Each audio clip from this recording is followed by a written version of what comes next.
അവനും യെരൂശലേം ഒക്കെയും ഭ്രമിച്ചു. He was frightened, and all Jerusalem with him. മത്തായിയുടെ സുവിശേഷം 10-ാം അധ്യായത്തിൻ്റെ 17-ാമത്തെ വാക്യം കൂടെ ഞാൻ വായിക്കട്ടെ. മനുഷ്യരെ സൂക്ഷിച്ചുകൊള്ളുവിൻ, അവർ നിങ്ങളെ ന്യായാധിപ സഭകളിൽ ഏൽപ്പിക്കുകയും തങ്ങളുടെ പള്ളികളിൽ വെച്ച് ചമ്മട്ടി കൊണ്ട് അടിക്കുകയും ചെയ്യും.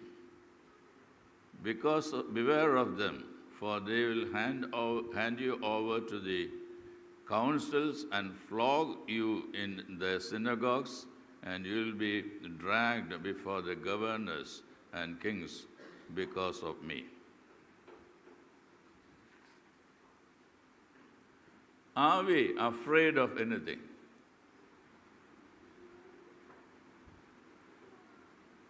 About what and why? ആദ്യമേ തന്നെ ഞാൻ പറയട്ടെ, വേദപുസ്തകത്തിൽ ആവർത്തിച്ച് പറഞ്ഞിരിക്കുന്നതായുള്ളൊരു കാര്യമാണ് ഭയപ്പെടരുത്.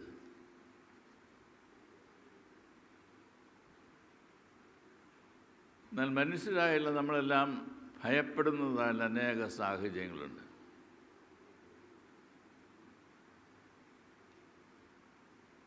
മരണത്തെക്കുറിച്ച് പല ആളുകൾക്കും ഭയമാണ്. അത് പറയരുത് എന്നാണ് പറയുന്നത്. അതിനെക്കുറിച്ചൊന്നും സംസാരിക്കരുത്.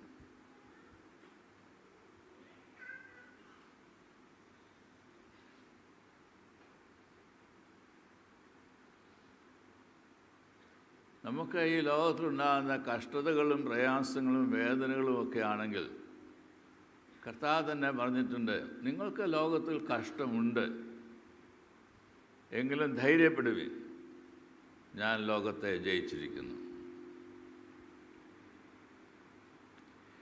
താൻ വിളിച്ച് വേർതിരിച്ചതായ ശിഷ്യന്മാരോട് വിടവാങ്ങൽ പ്രസംഗത്തിൻ്റെ അവസരത്തിൽ കർത്താവ് യേശു ക്രിസ്തു അവരോട് പറയുന്നുണ്ട്. യോഹന്നാൻ്റെ സുവിശേഷം 14-ാം അധ്യായത്തിൻ്റെ 1-ാമത്തെ വാക്യം, നിങ്ങളുടെ ഹൃദയം കലങ്ങിപ്പോകരുത്.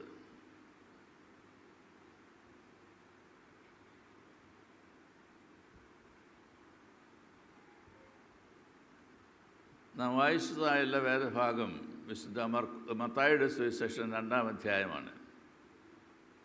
അവിടെ വിവരിക്കുന്നത് കിഴക്ക് നിന്ന് വിദ്വാൻമാർ നക്ഷത്രം കണ്ട് യേശുവിനെ കാണുവാനായിട്ട്, യേശുക്കുഞ്ഞിനെ കാണുവാനായിട്ട് വരുന്നതിനെ കുറിച്ചാണ്. യഹൂദന്മാരുടെ രാജാവ് എവിടെ എന്നാണ് അവരുടെ ചോദ്യം. യഹൂദന്മാരുടെ രാജാവ് എവിടെ? ബുദ്ധിമാന്മാരായിട്ടുള്ള ഈ വിദ്വാൻമാരെ വിചാരിച്ചു അതൊരു രാജകൊട്ടാരത്തിലായിരിക്കും എന്നത്. അതുകൊണ്ട് കൊട്ടാരത്തിൽ ചെന്ന് ഹെരോദാവിനോട് ചോദിക്കുന്നുണ്ട്, യഹൂദന്മാരുടെ രാജാവ് എവിടെയാണ്? ഇത് കേട്ട അവസരത്തിലാണ് അവനും യെരൂശലേം ഒക്കെയും ഭ്രമിച്ചു എന്നത് രേഖപ്പെടുത്തിയിരിക്കുന്നത്. ഞാനിവിടെ രാജാവായിരിക്കുമ്പോൾ വേറൊരു രാജാവ്.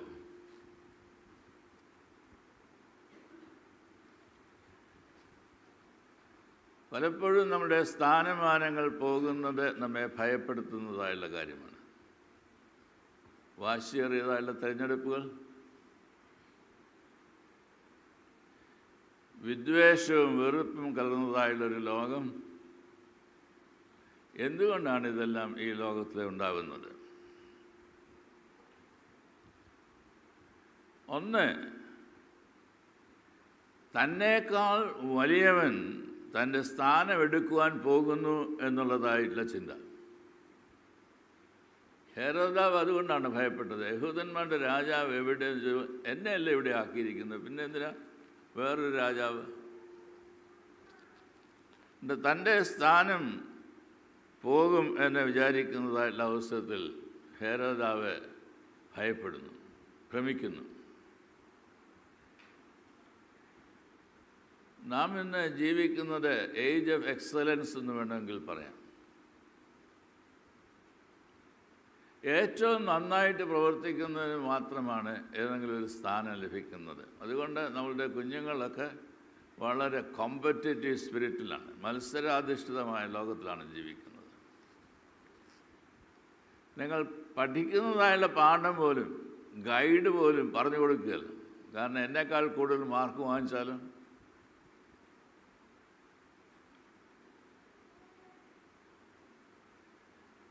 സ്ഥാനമാനങ്ങൾ പോകുന്നത് നമ്മെ ഭയപ്പെടുത്തുന്ന കാര്യങ്ങളായിട്ട് മാറുന്നു. രണ്ടാമതായിട്ട് ഈ ഹേരോദാവ് തൻ്റെ ജനം തന്നെ വേണ്ടതുപോലെ ഭയപ്പെടുന്നില്ല എന്നുള്ളതല്ല ചിന്ത അവനെ ഭയപ്പെടുത്തുകയാണ്.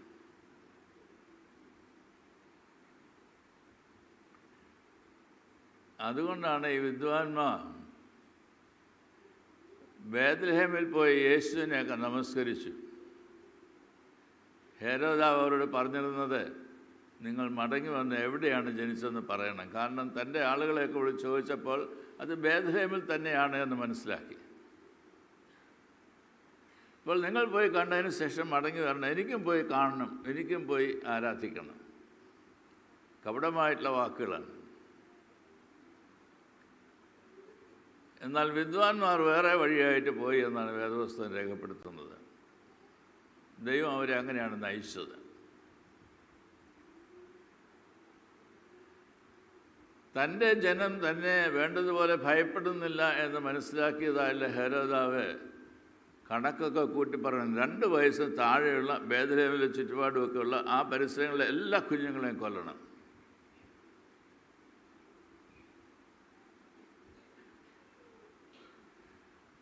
നിഷ്കളങ്കരായിട്ടുള്ള കുഞ്ഞുങ്ങളെക്കുറിച്ച് നമ്മളുടെ ആരാധനാക്രമത്തിലൊരു ഭാഗമൊക്കെ ഉണ്ടായിരുന്നു. ഇപ്പോൾ അതില്ല. നിഷ്കളങ്കരായ കുഞ്ഞുങ്ങൾ, അവർക്കായിട്ടൊരു ദിനമൊക്കെ ഉണ്ടായിരുന്നു. ഇന്ന് കുഞ്ഞുങ്ങളെക്കുറിച്ച് ഈ ഇടവക പ്രത്യേകമായിട്ട് ധ്യാനിക്കുന്നതായിട്ടുള്ള ദിവസമാണ്.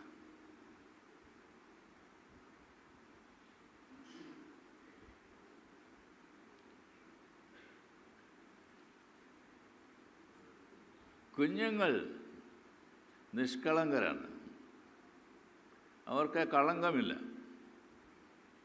കുസൃതിയില്ലെന്ന് ചോദിക്കുമുണ്ട്, എന്നാൽ കളങ്കമില്ല. അതൊക്കെ ഒരു നിമിഷത്തേക്ക് മാത്രമേ ഉള്ളൂ. അവർക്ക് പിണക്കമില്ലേ? ഉണ്ട്, കുറച്ച് നേരത്തേക്കേ ഉള്ളൂ. പെട്ടെന്ന് അവർ രമ്യതപ്പെടും, നമ്മളെക്കാൾ എളുപ്പത്തിൽ. അതുകൊണ്ട് അനുരഞ്ജനത്തിൻ്റെയും രമ്യതയുടെയും സഹവർത്തിത്വത്തിൻ്റെയും ബന്ധുതയുടെയും എല്ലാം മൂല്യങ്ങളെ ഉൾക്കൊള്ളുന്നതായിട്ടുള്ള കുഞ്ഞുങ്ങൾ. ഞാനൊരു ഫംഗ്ഷന് അറ്റൻഡ് ചെയ്യുന്നതിനായിട്ട് ക്ഷണമനുസരിച്ച് പോയി. ഗാസയിലെ കുഞ്ഞുങ്ങളുടെ പേര് പറഞ്ഞ് പ്രാർത്ഥിക്കുന്നതായിട്ടുള്ള അവസരമാണ്. ഗാസയിലുള്ള ആളുകളെ എല്ലാം ഇസ്രായേൽ വകവരുത്തിയതായിട്ടുള്ള അവസരം. യുദ്ധമൊക്കെ അവസാനിച്ചു എന്ന് പറഞ്ഞ് തിരിച്ചു വന്നതായുള്ള ആളുകളെ നശിപ്പിച്ചു. ചില കുഞ്ഞുങ്ങളൊക്കെ ചോദിക്കുന്നത്, എൻ്റെ കൈ എവിടെയാണ്? നഷ്ടപ്പെട്ടു പോയി. എൻ്റെ മാതാപിതാക്കൾ എവിടെയാണ്? നഷ്ടപ്പെട്ടു പോയി. എൻ്റെ വീട് എവിടെയാണ്? നഷ്ടപ്പെട്ടു പോയി.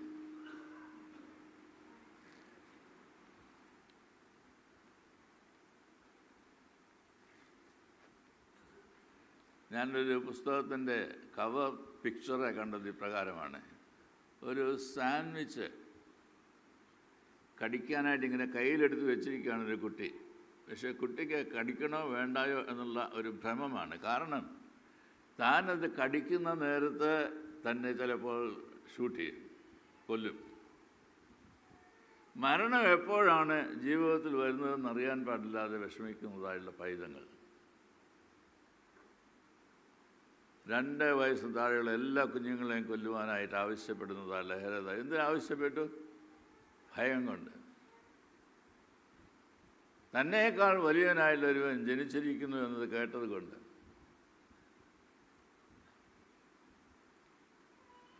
ഭയപ്പെടേണ്ട എന്ന് വേദപുസ്തകം നമ്മെ ഓർമ്മപ്പെടുത്തുന്നതായിട്ടുള്ള അവസരം. എനിക്ക് സന്തോഷമുണ്ട്, ഇവിടെ ഈ പ്രാവശ്യം എല്ലാവരും വേദപുസ്തകം വായിക്കണം എന്ന് നിങ്ങൾ നിഷ്കർഷിക്കുകയും അപ്രകാരം നിങ്ങളും നിങ്ങളുടെ കുഞ്ഞുങ്ങളുമൊക്കെ വേദപുസ്തകം വായിക്കുകയും ചെയ്തു എന്നാണ് എൻ്റെ വിചാരം. ആ വേദപുസ്തകത്തിൽ ഏറ്റവും കൂടുതൽ കാണുന്നതായിട്ടൊരു വാക്കാണ് നിങ്ങൾ ഭയപ്പെടേണ്ട. ഭയപ്പെടേണ്ട.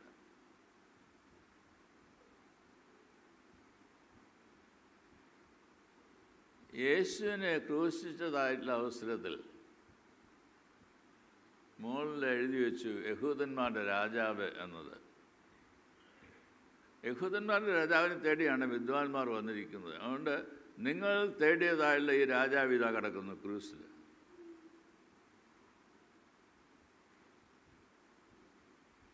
എന്നാൽ അവിടെ കൊണ്ട് അവസാനിക്കുന്നില്ല. പാറകൾ പിളർന്നു, തിരശ്ശീല മുകളിൽ നിന്ന് താഴേക്ക് കീറിപ്പോയി. യേശു മരിച്ച ഇടയിൽ അടക്കപ്പെടുകയും ചെയ്തു. എന്നാൽ മരിച്ച ഇടയിൽ നിന്ന് അവൻ ഉയർത്തെഴുന്നേറ്റു. സകല അധികാരവും ഉപയോഗിച്ചതായുള്ള അവസരത്തിൽ സീൽ ചെയ്തിരുന്നു, പടയാളികളെ നിർത്തിയിരുന്നു. യാതൊരു കാരണവശാലും ആരും ജഡമെടുത്തുകൊണ്ട് പോകരുത്. എന്നാൽ അതിനെല്ലാം പിളർന്ന് യേശു പുറത്തു വന്നു, ഉയർത്തെഴുന്നേറ്റവനായി. ആ പുനരുത്ഥാനത്തിൻ്റെ ശക്തിയാണ് ദൈവം തമ്പുരാൻ നമുക്ക് എല്ലാവർക്കും ക്രിസ്തീയ ജീവിതത്തിൽ നൽകിയിരിക്കുന്നത്. നമ്മെ വിജയോത്സവമായി നടത്തുന്നതായുള്ളൊരു ദൈവം എന്നാണ് വിശുദ്ധ പൗലോസ് രേഖപ്പെടുത്തുന്നതായുള്ള ലേഖനത്തിലൂടെ നമുക്ക് വായിക്കുവാനായിട്ട് സാധിക്കുന്നത്. നാം അടുത്ത സമയത്താണല്ലോ ക്രിസ്മസ് എല്ലാം ആഘോഷിച്ചത്. എന്നാൽ ക്രിസ്മസ് ആഘോഷിച്ചപ്പോൾ വളരെയധികം പ്രയാസങ്ങളുണ്ടായതായുള്ള ഉണ്ടായിരുന്നു എന്നത് ഭാരതത്തിൽ തന്നെ നാം കേൾക്കുകയുണ്ടായി. ഒരു ജേർണലിസ്റ്റായിട്ടുള്ള ഫാദർ സുരേഷ് മാത്യു പറഞ്ഞിട്ടുണ്ട്, 12 ആക്രമണങ്ങളാണ് ഈ ലോകത്തിൽ ഉണ്ടായത്.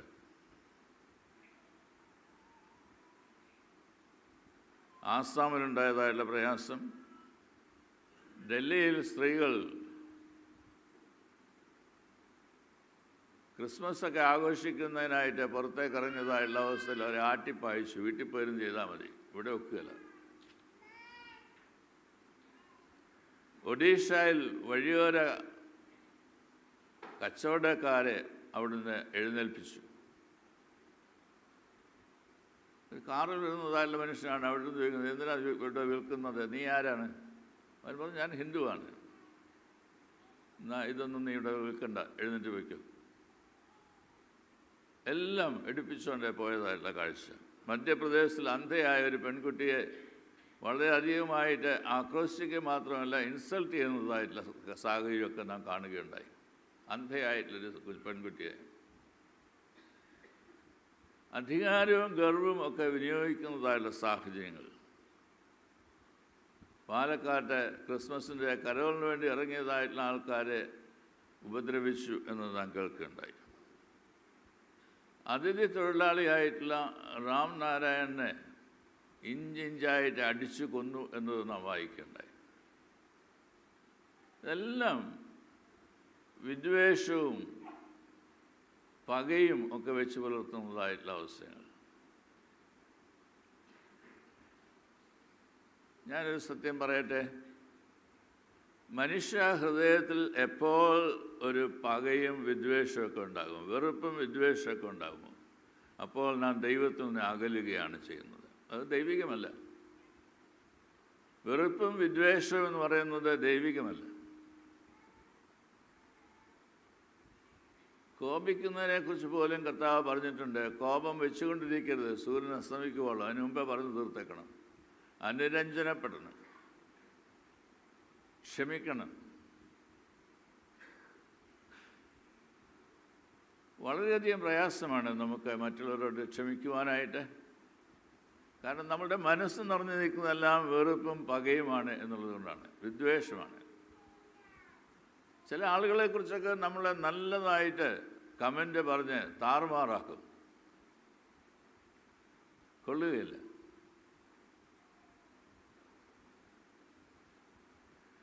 ഒരു സ്കൂളിൽ പോയതായുള്ള കുട്ടിയെ ആ സ്കൂളിൽ നിന്ന് ടീച്ചറെ അമ്മയ്ക്കൊരു എഴുത്തുമായിട്ട് കൊടുത്തയച്ചു. ആ കുട്ടി വന്ന എഴുത്ത് അമ്മയുടെ കയ്യിൽ കൊടുത്തു. അമ്മ അത് വായിച്ചതായുള്ള അവസരത്തിൽ കണ്ണിൽ നിന്ന് ധാരധാരയായിട്ട് കണ്ണുനീരൊഴുകി. അപ്പോൾ ചോദിച്ചു, എന്താണ് അതിൽ എഴുതിയിരിക്കുന്നത്? കുട്ടി ചോദിച്ചു. അപ്പോൾ പറഞ്ഞു, നീ മിടുക്കനാണ്, പക്ഷേ ഈ സ്കൂളിൽ പഠിപ്പിക്കാനായിട്ട് പറ്റുകയില്ല എന്നാണ് എഴുതിയിരിക്കുന്നത്. പിന്നെ അമ്മ അവനെ പഠിപ്പിച്ചു. അവനെ ലോകമറിയുന്നതായൊരു ശാസ്ത്രജ്ഞനായിട്ട് മാറുകയും ചെയ്തു.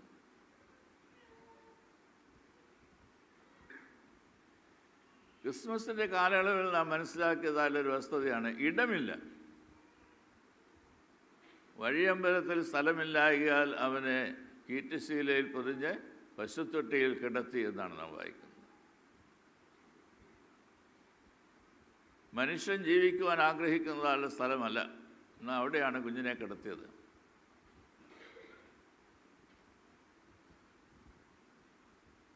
ഈ ലോകത്തിൽ ജനിക്കുന്നതായുള്ള ഓരോ കുഞ്ഞിനും ജീവിക്കുന്നതിനായുള്ളൊരിടമുണ്ടാവണം. ദൈവം നൽകിയിരിക്കുന്നതായുള്ള കഴിവുകളെ വികസിപ്പിക്കുന്നതിനായുള്ളൊരവസരമുണ്ടാവണം. അതുകൊണ്ടാണ് നാം കുഞ്ഞുങ്ങളെയൊക്കെ പഠിപ്പിക്കണമെന്ന് താല്പര്യപ്പെടുന്നത്. എഡ്യൂക്കേഷണൽ എയ്ഡൊക്കെ കൊടുക്കുന്നതിൻ്റെ കാരണം അതാണ്.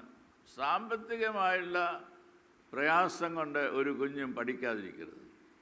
സാമ്പത്തികമായുള്ള പരാധീനത കൊണ്ട് ജീവിതത്തിൽ ഉയർന്നു വരുവാൻ കഴിയുന്നതായുള്ള രംഗത്ത് ഉയർന്നു വരുവാൻ ഇടയാകാതെ പോകരുത്.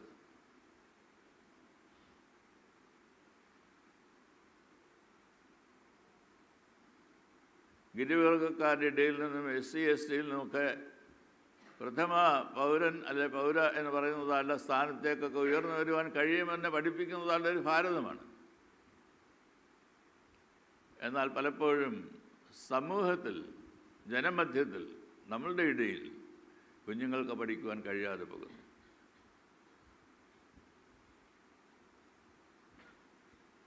എന്തിനെ ഭയപ്പെടണം?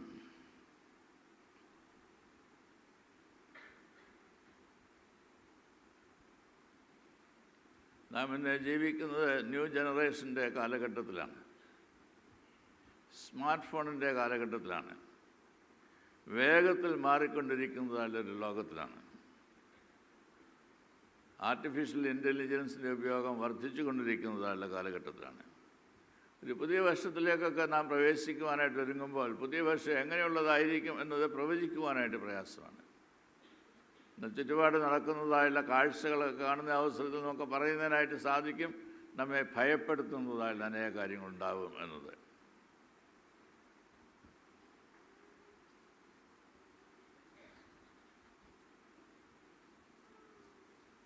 ഇന്ന് യുവജനങ്ങളെല്ലാം ആകർഷിക്കുന്നതായുള്ള ഒന്നാണ് റീൽസ് എടുക്കുക എന്ന് പറയുന്നത്.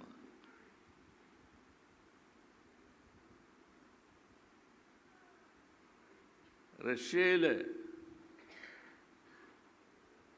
ഒരു മഹാമാരി ഉണ്ടായതായിട്ടുള്ള അവസരത്തിൽ റെയിൽവേ പാലം അതിന് കേട് സംഭവിച്ചു എന്ന് മനസ്സിലാക്കിയതല്ല 2 കുട്ടികൾ അതിനെ പോകുന്നതായുള്ള ട്രെയിനെ ഒന്ന് നിർത്താനായിട്ട് ശ്രമിക്കുന്നു. അവസാനം തങ്ങളുടെ ഒരാളുടെ വീട് തീ കത്തിച്ചാണ് ഡ്രൈവറിൻ്റെ അറ്റൻഷൻ കൊണ്ടുവന്ന് അപകടത്തിൽ നിന്ന് അവരെ രക്ഷിക്കുന്നത്. ഇത് റഷ്യയിൽ നടന്നതായിട്ടുള്ളൊരു സംഭവമാണ് ഞാൻ പറഞ്ഞത്. എന്നാൽ നമ്മളുടെ കേരളത്തിൽ തലശ്ശേരിയിൽ ഇതിനോട് സമമായിട്ടുള്ളൊരു കാര്യം സംഭവിക്കുകയുണ്ടായി. രാത്രിയിൽ എറണാകുളത്ത് നിന്ന് പൂനെയിലേക്ക് പോകുന്നതായിട്ടുള്ളൊരു ട്രെയിൻ റെഡ് ലൈറ്റ് കാണിച്ച് നിർത്തുന്നു. അത് നിർത്തുന്നതിൻ്റെ പടം എടുത്ത് റീൽസാക്കുന്നു. ഇതിന് തങ്ങൾ സമയമെടുത്തതായുള്ള അവസ്ഥയിൽ റെയിൽവേ പോലീസിനെ കയ്യിലകപ്പെട്ടു, കേസ് ചുമത്തിയിട്ടുണ്ട്. എന്നാൽ സാധാരണ ആളുകൾക്ക് സാധിക്കാത്തത് എന്താണ് എനിക്ക് ചെയ്യാൻ കഴിയുന്നത് എന്നാണ് ചോദ്യം. ഒരു റീൽസ് ഉണ്ടാക്കി അയക്കുന്ന അവസരത്തിൽ ലൈക്ക് എത്രത്തോളം ഉണ്ടോ അത് ജീവിതത്തെ കൂടുതൽ ബൂസ്റ്റ് ചെയ്യുകയാണ്.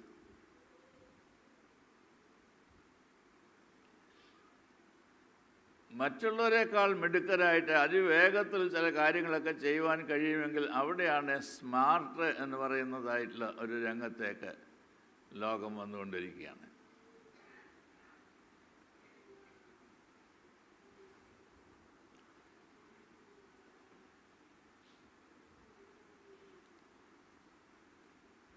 ഇതിനെക്കുറിച്ചുണ്ടായ ഒരു എഡിറ്റോറിയലിൻ്റെ ഭാഗത്തെ പറയുന്നുണ്ട്, നിങ്ങളുടെ ജീവൻ ഒരു മിനിറ്റ് കൊണ്ട് നിങ്ങൾക്ക് എടുക്കാനായിട്ട് കഴിയുന്നതല്ല റീൽസിനേക്കാൾ വലുതാണ് എന്ന് ചിന്തിച്ചാണ്.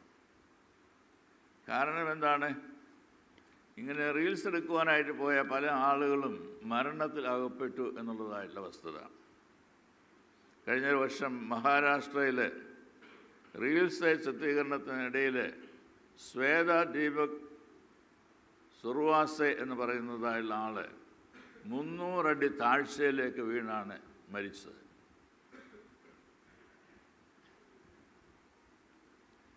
നിങ്ങളുടെ ജീവൻ 2-3 മിനിറ്റിനേക്കാൾ വിലയുള്ളതാണ് എന്ന് മനസ്സിലാക്കുക.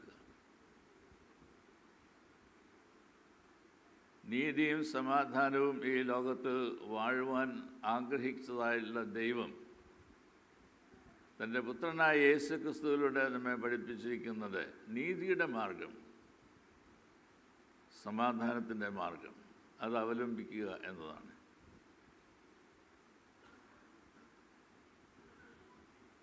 മരിച്ചവരുടെ നിന്ന് ഉയർത്തെഴുന്നേറ്റതായുള്ള കർത്താവായ യേശു ക്രിസ്തു നമ്മെ പഠിപ്പിക്കുന്നത് ഭയപ്പെടേണ്ട എന്നത് തന്നെയാണ്. നാം വായിക്കുന്നുണ്ട്, ആദിമ അപ്പോസ്തലന്മാർ യേശു ക്രിസ്തുവിൻ്റെ ക്രൂശീകരണത്തിൻ്റേതായുള്ള അവസരത്തിൽ ഒരു ശിഷ്യൻ മാത്രമേ കുരിശിൻ്റെ ചുവട്ടിലുണ്ടായിരുന്നുള്ളൂ. മറ്റുള്ളവരെല്ലാം യഹൂദന്മാരെ പേടിച്ച് വാതിലടച്ചിരിക്കുന്നതായുള്ളൊരു സാഹചര്യമാണ്. യേശു അവരുടെ മധ്യത്തിൽ എഴുന്നള്ളിയാണ് പറയുന്നത്, നിങ്ങൾക്ക് സമാധാനം. എന്നാൽ പിന്നീടുള്ള അപ്പോസ്തല പ്രവൃത്തികളിലൂടെ നാം വായിക്കുന്നുണ്ട്, അവർ ലോകത്തെ കീഴ്മേൽ മറിച്ചവരായിട്ട് തോന്നുന്നു. എങ്ങനെ? പുനരുത്ഥാനത്തിൻ്റെ ശക്തി തങ്ങൾക്ക് അനുഭവിക്കാനായിട്ട് ഇടയായതുകൊണ്ട്. ദൈവജനം ദൈവികമായിട്ട് ഈ ലോകത്തിൽ ജീവിക്കാനായിട്ട് ഇടയാവുന്നത് ദൈവത്തിൽ നിന്ന് ഈ ശക്തി ലഭിക്കുന്നതായുള്ള അവസരത്തിലാണ്. നാം ദൈവത്തിൻ്റേതാണ് എന്നതാണ് ആദ്യം മനസ്സിലാക്കുന്നത്. ശമരിയാക്കാരത്തെ സ്ത്രീയോടെ കർത്താവ് പറയുന്നതായുള്ള വാക്യം അതാണ്, നീ ദൈവത്തിൻ്റെ ദാനം എന്നറിഞ്ഞിരുന്നുവെങ്കിൽ. നീ ദൈവത്തിൻ്റെ ദാനമാണ്. നമ്മളോട് ഓരോരുത്തരോടും ഈ രാവിലെ ദൈവം പറയുന്നതായുള്ള വാക്കുകൾ തന്നെയാണ്, നീ ദൈവത്തിൻ്റെ ദാനമാണ്. നിനക്ക് കഴിവുണ്ടായിരിക്കാം, നിനക്ക് സാമർഥ്യമുണ്ടായിരിക്കാം, നിനക്ക് അവസരമുണ്ടായിരിക്കാം, നിനക്ക് സ്വത്തുണ്ടായിരിക്കാം, സ്വാധീനമുണ്ടായിരിക്കാം, അധികാരമുണ്ടായിരിക്കാം, എന്തു തന്നെ ആയിക്കൊള്ളട്ടെ, ദൈവത്തിന് വിധേയപ്പെട്ട് സൗമ്യതയോടെ അനുസരണത്തോടെ ജീവിക്കുക എന്നതാണ് ദൈവം ആഗ്രഹിക്കുന്നത്. അതുകൊണ്ട് തന്നെ കർത്താവായ യേശു ക്രിസ്തു പറഞ്ഞിട്ടുണ്ട്, സൗമ്യതയുള്ളവ ഭാഗ്യവാന്മാർ, അവ വേദോസ്തം വായിച്ചില്ലേ, ഭൂമിയെ അവകാശമാക്കും. സൗമ്യതയുള്ളവർ ഭാഗ്യവാന്മാർ, അവ ഭൂമിയെ അവകാശമാക്കും. ഈ ലോകത്തെയും ലോകത്തിലുള്ളതിനെയൊക്കെ അവകാശമാക്കി തീർക്കുവാനായിട്ട് കഴിയുന്ന ഒരേ ഒരു മാർഗമേ ഉള്ളൂ,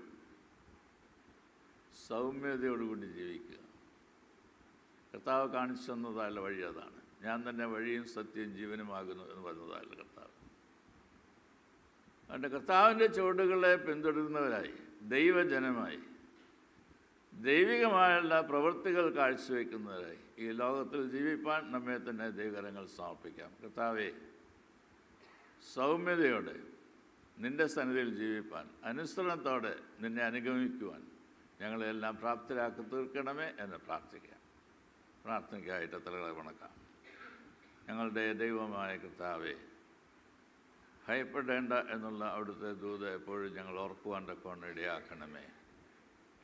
ഭയത്തെ അകറ്റുവാൻ ഞങ്ങൾക്ക് വേണ്ടി ഈ ലോകത്തിലേക്ക് വന്നതായിട്ടുള്ള ദൈവം തമ്പുരാൻ തൻ്റെ പുത്രനും ഞങ്ങളുടെ രക്ഷിതാവുമായുള്ള യേശു ക്രിസ്തുവിലൂടെ ഞങ്ങൾക്ക് കാണിച്ചു തന്നതായിട്ടുള്ള മാതൃകകളെ പിന്തുടരുവാൻ ഞങ്ങളെ പഠിപ്പിക്കണമേ എന്ന് പ്രാർത്ഥിക്കുന്നു. പിതാവിൻ്റെ ഇഷ്ടം എന്തെന്നറിഞ്ഞ് സൗമ്യതയോടെ ഈ ലോകത്തിൽ ജീവിച്ചതല്ല കർത്താവിൻ്റെ മക്കളായിട്ട് കാണപ്പെടുവാൻ ഞങ്ങൾ ഇടയാകണമേ. ദൈവമായ കർത്താവെ, സൗമ്യതയുള്ള ഭാഗ്യവാന്മാർ ഭൂമിയെ അവകാശമാക്കുമെന്ന് അവിടുന്ന് പഠിപ്പിച്ചിട്ടുണ്ടല്ലോ. സൗമ്യതയോടെ, അനുസരണത്തോടെ, ദൈവത്തിന് വിധേയപ്പെട്ട് വിനയത്തോടെ ഈ ലോകത്തിൽ ജീവിക്കുന്നവരായി കാണപ്പെടുവാൻ ഞങ്ങളെല്ലാം നീ പ്രാപ്തരാക്കണമെന്ന് യേശുവിൻ നാമത്തിൽ അപേക്ഷിക്കുന്നു. ദയയോടെ കേൾക്കണമേ.